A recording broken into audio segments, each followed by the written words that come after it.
So from a brain point of view, the difference between a child, an adolescent, and an adult from a brain science point of view is the developmental changes that happen. So if you think about a house, a child is basically setting up the framework of the house. And the foundation is being set up, and even the walls are being set up, and you get the house. So it's basically absorbing all the information of society during childhood.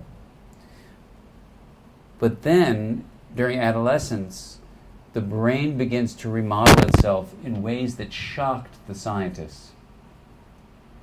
Absolutely shocked them. Because the remodeling is comprised of two processes. One is called pruning, where the brain is actually destroying itself on purpose. It's choosing circuits that it doesn't need any longer and carving them down like you would in a garden and pruning away circuits. So there's actually a loss of neurons with the onset of adolescence, which doesn't always correlate with puberty. This is why I'm saying they're not the same. This pruning process goes over many years, and we believe it's influenced by a number of things. One is genes, so that genes determine the timing of the onset of pruning. The second thing is that if you're activating certain circuits, you'll keep them alive and growing well.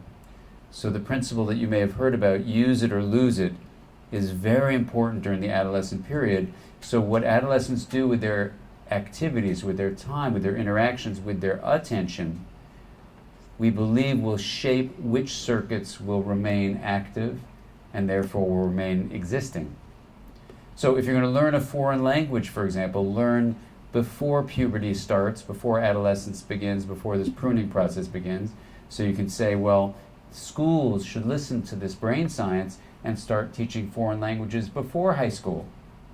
It doesn't really make sense to start a foreign language during high school, which is where a lot of kids are first learning foreign languages. Music, same thing. Dance, athletics. All these things should be taught earlier than they're being taught. So that's one lesson we know about the pruning process. So you see this decrease in the number of neurons and their connections. Neurons are the basic cells of the brain, synapses are their connections. But then besides the pruning, what you get is something called myelination. And the myelin is basically a healthy sheath that's laid down among connected neurons, and it allows the way they communicate with each other to increase their coordination and balance by 3,000 times. 3,000 times. So if you're a myelinated circuit, you're 3,000 times more effective than an unmyelinated circuit. And what that means basically is you're taking the remaining connections and you're making them more coordinated and balanced. And the word we use for that is integration.